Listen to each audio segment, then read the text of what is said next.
In the name of God, and prayers and peace be upon the messenger of God.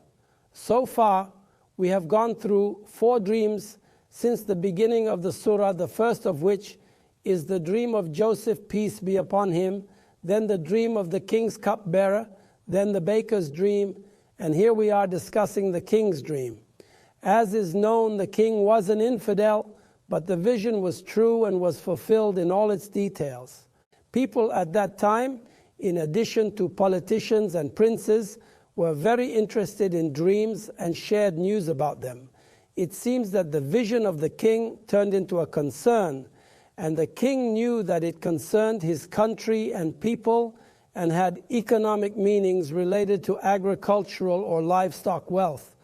However, he did not know the interpretation of his vision, so he called his entourage to consult with them about it. In the following verse, they said, "Jumbles of dreams, and we know nothing of the interpretation of dreams."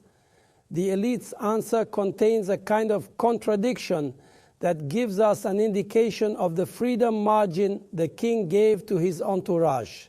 If he had ruled them tyrannically, they would have commented regularly about the king's dreams, but in their first comment, they said they are mixed dreams that had no meaning. Then in the second comment, they said that they did not know the interpretation of dreams. The king was wise. He did not oppress his people, but rather allowed freedom of opinion and exploited the competences and talents of his people in a way that would bring benefit and goodness to the country.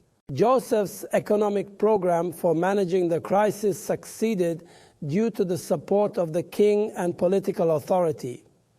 This king searches for qualified people and those with capabilities and employs them even if they are from outside his people, such as his employing Joseph, despite being non-Egyptian. In the following verse, the one who was released said, having remembered after a time, "I will inform you of its interpretation, so send me out." Some of the dreams that people see are due to the thoughts and obsessions that pass through them. Some are interfered with by Satan, and some are mixed and meaningless. There was confusion in the king's court, and the seniors were unable to interpret the king's vision.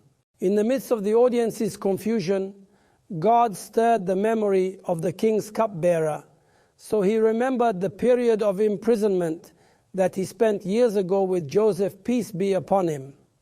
The Quran sums up the details that took place between the king and the cupbearer. He must have told the king that he had a companion in prison who was proficient in interpreting visions truly. He had previously interpreted dreams for him and the baker and was truthful. The baker was killed and the cupbearer survived. The experience that the cupbearer had from prison was what put him ahead of all the seniors, so he asked the king to send him to bring him an interpretation of his vision.